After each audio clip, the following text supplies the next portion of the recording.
All right, especially in our generation, we're now talking about the moon being like the sun, getting close to the essence of God, revealing the essence of God in this physical world. That's the whole idea of the moon becoming less and less. To apparent to us, it's less the light, but the fact of the matter is that the moon, when it becomes less, is really coming closer to its source.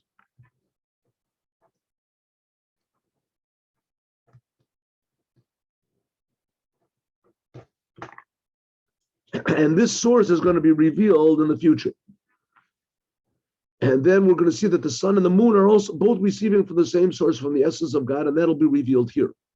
There's the Rebbe, what does that got to do with us? That the world itself will show the creator. The world itself will show that it's the moon itself. The world is like the moon. It receives from the creator. That it'll shine even in a higher way than the moon itself, even higher than the sun. Says the Rebbe, that's the idea of consummating the marriage. And when the Jews received the Torah, it says they became engaged to God. But the actual consummation of the marriage is going to be by means of Mashiach, and specifically in the time of exile. And that's the idea of Yutet Kislev coming in the second half of the month, and Chanukah also. Specifically now, in the time of this darkness, that's when the essence of God is being revealed. Calls them Mugdash Myoter. All this is especially now in our generation. Let's make a little bit of a preparation for what he's going to say. Even though the Yaakov, it says he finished all the work that he had to do, and then really the redemption should have been back then, right? If Esav would have only refined himself, there wouldn't have been the destruction of the first temple, of the second temple, of this exile. There wouldn't be all the expulsions and the Holocaust and the pogroms. There wouldn't have been. The non-Jews would have been calm. They wouldn't have any hatred for the Jewish people. That's what's called the redemption. It could have been.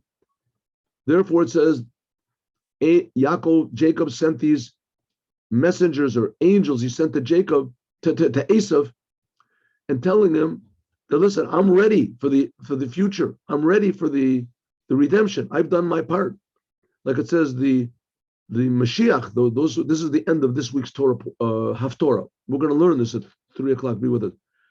Says that the Moshiach and his helpers, they will come from the mountain of Zion, and they will judge the mountain of Esav. Jacob, he said, he wanted to sit in peace and quiet. If Esav would leave him alone and wouldn't make trouble, in fact, he would help him, so he could learn Torah, he could make the world into a holy place. But it didn't happen. Why? Because Esav wasn't ready. But after, now, in our generation, almost 4,000 years later, that all the Jewish people in the course of all these generations, especially after the revelation of Hasidut in Yutet Kislev, it was like, 200 years ago, that then there began the main thing of spreading out Hasidut everywhere. So it continues, the rabbis continue from generation to generation until the previous Lubavitcher Rebbe, that by means of him, the previous Lubavitcher Rebbe, was spread out the teachings of Hasidut to all the corners of the world. The Rebbe said, I'm just finishing what the previous Rebbe started. So it says the Rebbe, everything has been finished. Also, the world is finished. Yaakov's work has been completed. And also Esav's work has been completed. Yaakov's work, that was from the side of the holiness. And Jacob was, and Esav was supposed to be from the world. We're talking about Jacob and Esav. Now we're not talking about the angel anymore. That was Kafisho Diavach is that the previous Rebbe said that everything has already been finished, that Esav has already been refined.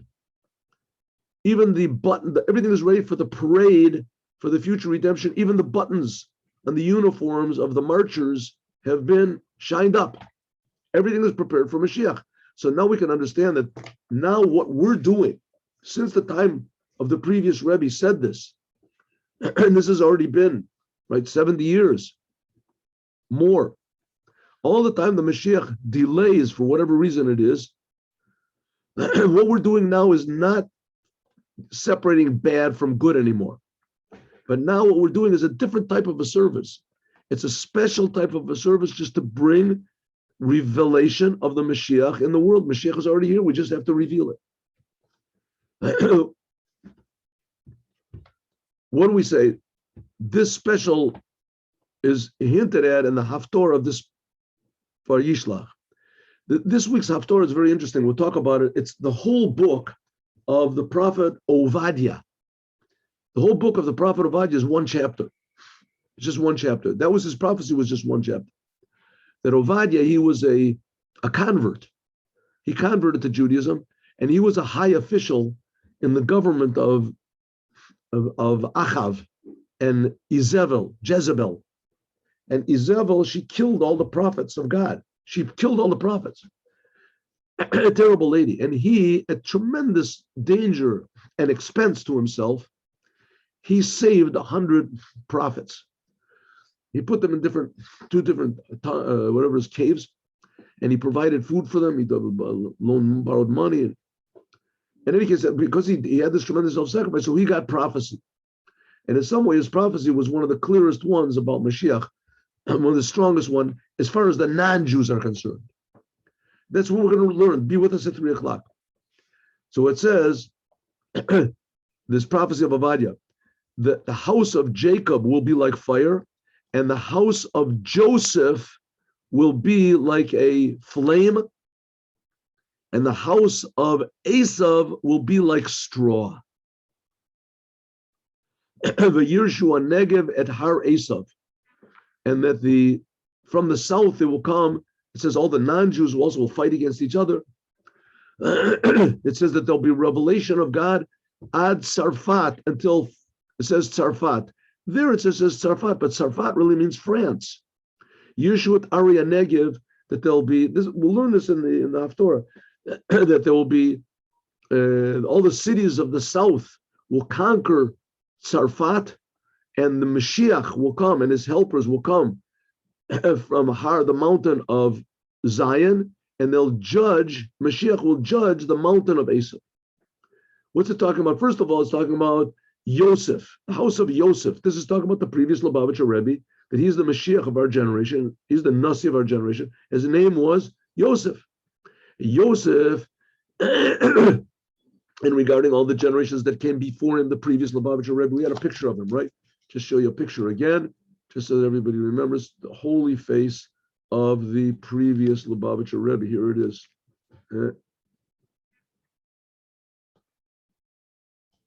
Right here. Yes. There's a previous Lubavitcher Rebbe. Holy person. Suffered terribly in his life, was put into prison. Communists, defied the communists, and then defeated communism. And it says, this will spread out the well springs of Judaism out to all the ends of the world, really, until it even reaches the lowest, most outside France. France, that now in our time, in the time especially of the Rebbe of Chabad, the first Rebbe of Chabad, and also the rabbis that were afterwards, this was there was not revealed at all the spreading out of Chassidut in France, because it was the lowest of places of the world. Lowest. What was so bad about it? France was very cultured. It was a very cultured country. You ever read about in Russia how they envied France? They envied the culture of France. So they built what's his name? I don't remember which king it was. I think it was Alexander.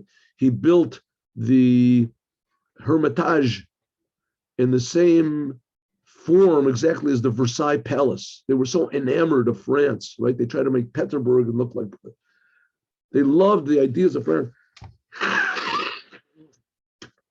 France became, with Napoleon especially, the first country where there was massive intermarriage, right? Napoleon, those people came up with the genius idea that if you want the Jews to leave Judaism, you have to be friendly to them. You have to give them philosophy. You have to present them with the pleasures of this world. France was, even to the last day, they had the existentialist philosophers.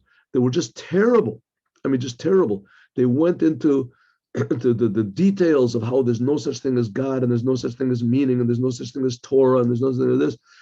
And the Jews are they just hold on to their Judaism just because they don't see the wonders and the pleasures of this world. Anyway, France was the lowest of the low, to the degree that when Napoleon made a war against Russia, as all of the leaders, the Jewish leaders, all wanted France to win. Because Napoleon said, I'm going to free all the Jews from all these restraints and from all the hatred, and the Jews we're going to be equal, and we'll intermarry, we'll do whatever we want. And you religious people, you want to be religious, you can do it, no restrictions whatsoever on religion. I'm going to help you. So all the Jewish leaders said, this is wonderful, except for the first Rebbe of Chabad. The first Rebbe of Chabad, to the degree that he opposed Napoleon, that he actually sent spies to spy on Napoleon, because Napoleon thought that the religious people were for him. So some deep secrets were revealed to the spies that the first Rebbe sent, to the point that he gave these secrets over to the Tsar, and they destroyed a lot of ammunitions, storehouses that the French had. They revealed a lot of the French tricks that they were going to do to Napoleon. In the end, the fact of the matter is that Napoleon did really win over Russia, but he ran out of supplies, and when he was leaving, so the Russians made this guerrilla warfare, and they just decimated his whole army. So Napoleon, he went into Russia with an army of, 300,000 people or something, and he came back with an army of 20,000 people, and they had eaten their horses, because they didn't have any food. You look at the exact, but in any case, the first Rebbe of Chabad, and therefore Chabad got preferential treatment by the Tsar in the generations afterwards, even though they put him in prison, but nevertheless they got him because it was the lowest of low that you couldn't. France was the lowest of places, and that's what it says in this week's Torah portion, in the Haftorah, that godliness, the Mashiach will come and it will judge even Tzarfat. It says clearly Tzarfat. That's the he says even in Tzarfat, even in France, there was also a yeshiva of Tomchei Tamimim, which was established there. Therefore, it reached Har Negev. There says that they inherited even the places of the south, and the Mashiach came to judge the mountain of Esav. If there's Chassidut even in France, then that's the sure sign. Not only that, Tzarfat is the gematria. Tzarfat, if you count out the letters, 90, 200, 80, 400, so it comes out to the gematria 770. That's the address of the Rebbe's headquarters, 770. 770, this is the completion of the number 7. Like the number 7 is complete, 7, and then 7 composed of 10, that's 7 and 70. Like each one is also composed of 100, so it's 770, 700.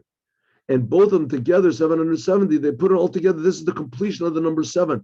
The number 7 is the emotions. We can say that in this it's hinted at that the refinement of the country of France was completed. This indicates that the whole world has been completed, and we're refining. The world was created in the 7 days of creation, and all of the details, and the details of the details, not just 7, but 70, even more, 700. And this idea of Tzarfat, France, which is the numerical value of 770, where was this made? This was made by the flame, the fire, which was started by the previous Lubavitcher Rebbe, Yosef, Beit Yosef. The house, Beit Yosef, what was the house of Beit Yosef? This was the house that the previous Rebbe chose that should be the center of Chabad activities in the whole world, 770. This house the number is 770. That's the gematria of Tzarfat. The letters, and its letters of Tzarfat are the same letters as Paratzta, ufaratzta, spreading out the blessing that God gave to Jacob. This hints at the revelation of Hafatzat Amayanot, spreading out the well springs of Judaism, but Sarfat, even to France, the lowest places of the world. There's a lot of I remember when the Rebbe said that, and the Rebbe even took the French national anthem, and he said, we're going to take this French national anthem, and we're going to sing, we're going to use this as a melody to one of the prayers that we say on Shabbat. There's Vamun al Chayolamim, Abina Vabrach al Chayolamim.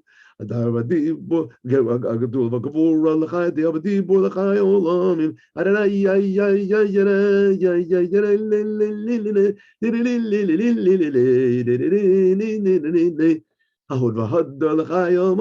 That he took the French national anthem and he brought it and used it for a holy purpose. This means that you broke through that you spread that you broke through all the limitations that have been preventing and restraining Judaism and holiness. And that's what it means with the Baal Shem Tov was promised by the Moshiach, that when your mayanot, when your deep well springs are spread out, then it'll come the lowest of the low, even more, that the world itself, even Sarfat, it will shine itself. And that's the Mashiach. The Rebbe also said that Sarfat, this Ufraster in 770, is the gematria of Beit Mashiach. We'll see in a minute. In our generation especially, this is even more when it says that the moon is complete, namely the month of Kislev in this year. It's known that the first letters of this year is Hayat Yeshanat Niflot Ba. In our generation, this was Tafshin Nun Beit. Our generation now this is 30 years later, is Plaot Bo. Same thing, take away the Nun. Means that there's revelation, Pella, amazing miracles and everything. Bakal, Mikal, in everything. Namely that this year itself shows that there's going to be Pella, amazing miracles, which are even above Niflot, which is above miracles. Plaot, this is especially our year, Plaot, pay, not the Niflot. Until there will be Nun Plaot. What does it mean? That the days of going out of Egypt, Niflaot, of going on, that's a sentence that says, you will be shown miracles. This is a pasuk in Micha, in the prophet Micha.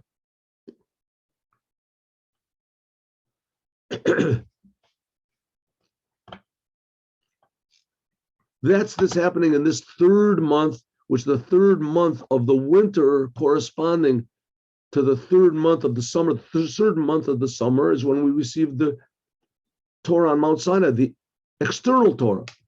And this is the third month, which is going to be the internal Torah, the Torah of the Mashiach. And it says, Betlat Zimni Halichazako, in the number 3, the third month. So now we are also near the third day of the third month. This is the giving of the Torah and Torah Chasidut, the beginning of the revelation of the Torah of the Mashiach. In any case, it's revealed everywhere. Now you have to remember one thing: the revelations eventually that are going to come from Mashiach are going to be so great. There's going to be something that we are not really used to. So that we don't see in a revealed way, maybe we can say, I mean, I'm not trying to make excuses, because it should be revealed. There's a lot of trouble in the world, a lot of pain, a lot of suffering. So that really doesn't make any sense. But what I'm trying to say is that the preparation for this is going to also be in a way that doesn't make any sense. The revelation of God will be something that doesn't make any sense. Says that's what it means. That'll be okay. Also, this is a complete year. This year is also an extra. We have an extra Adar this year, so it's a complete year. We can also attach this to what the previous Rebbe said, that, and says in Torah Chasidus, that this is like a Maimurim relevant to a wedding. Now, yesterday was the day the Rebbe got married. It was in Tov Reish Pei Tet, which means almost 100 years ago, right? 100 years ago in 1929. Now we're in 2022, right? So the 1920. So it's the connection. And in this is stressed the connection of the wedding of the Jewish people with God, the consummation of the wedding. That's going to be in the future. Like it says, a new Torah is going to come from me. From this, we can understand that in our days, all we have to do is open our eyes, and we will see the fact of the matter that we are sitting now together with God. God and the Jews are one. And we're sitting in a table that's already set. And it's the wedding meal. The meal of Leviathan and the Shor Bor, what's called the Leviathan and the, what's it called? The great ox and the Yain and Meshumar. Now, this is explained that there's different levels of spirituality and everything, but it's going to actually come into physicality. Let me just say something 1 second. And finally, God is going to say to King David, the Moshiach, take the cup of blessing and you bless. And King David is saying, I'm going to bless, and it's fitting that I should bless. Like it says, Kos Yeshua Tesah Uvashem Hashem Ekra. What are we supposed to do actually? This we're going to have to learn tomorrow. No, maybe we'll do it now. A very, very important thing. A lot of people say the Rebbe, Lubavitcher Rebbe, is still alive, and that he's still alive just like he was before. I think there's a very basic, this is what I think. We don't really know what reality is. We don't know what is reality. The world that we see is called the world of lies. What does it mean, the world of lies? Chassidut explains that no, this world is the ultimate truth. This world, when we have Torah, we have commandments. By us, we look at a pair of tefillin, and it looks just like a potato. We're told in the Torah that it's not, right? And we look at a potato, we don't see it as being created by God. We don't see what real reality is. That's the point. So when we say that the Rebbe, after Gimel Tammuz, that he's with us more than he ever was before, that the Rebbe, nothing changed and everything, so the Rebbe is still here with us in a physical body, and that's true, but we don't know what a physical body is. What we see, what we think is a physical body, that's just not really, we're not really seeing the truth. We're not seeing godliness. We can't see godliness. The Rebbe was pure godliness, like the Holy of Holies. It says the ark that was in the Holy of Holies, you couldn't measure it. It had to be 2.5 amas long, but when you put it in the room, it didn't take up any space. The room was 20 amas wide. From one end of the ark to the wall was 10. One end, the other end, there was 10. So where was the ark? It was there, it wasn't there. What's going on? So it's the same type of a thing. We don't really know what true reality is. We don't know what it is. And that's what's going to be revealed by the Mashiach. The Mashiach is going to show us what the world really means, what the world really, how holy and amazing everything, and how every word of the Torah is holy of holies. What a Jew is. Okay, deeds are the main thing. Now we are coming Erev Shabbos of the month of Kislev.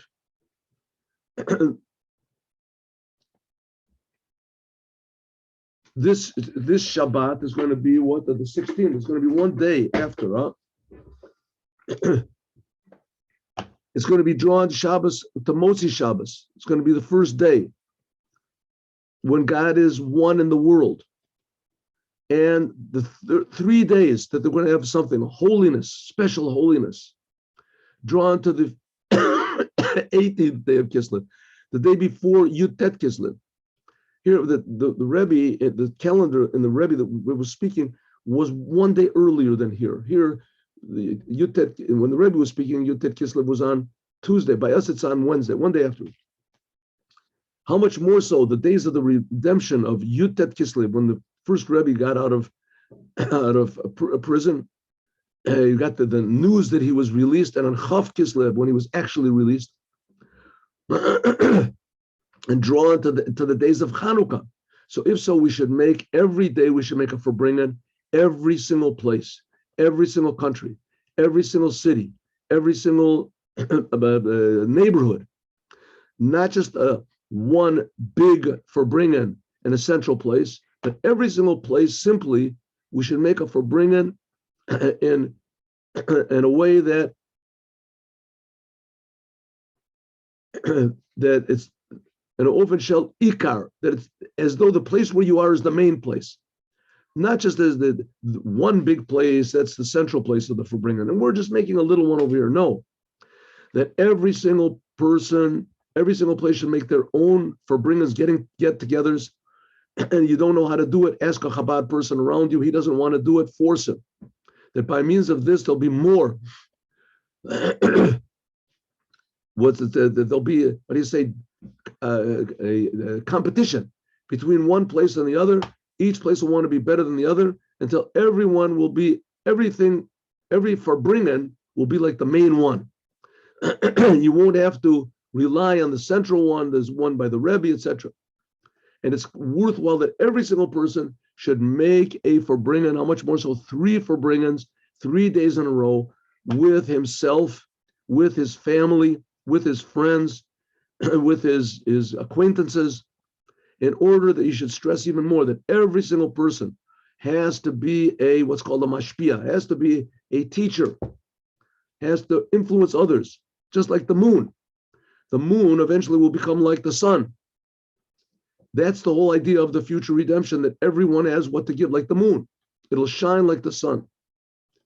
And these Farbrengens, you should arouse, these meetings that you make with your friends, you sit around, make a little l'chaim if you want to. You should stress the importance of increasing in Torah, increasing in prayer, and increasing in giving charity.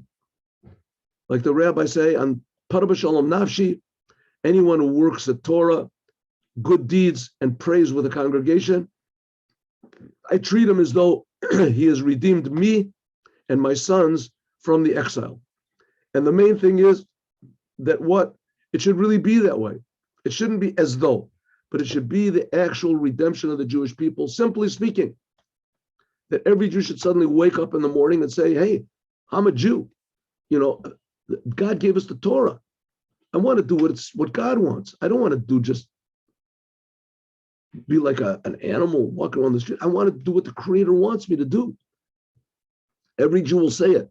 And it's simply that immediately, in condition, as a continuation of these Farbrengens, will be what Yaakov requested, namely what he said, Liyeshev b'shalva.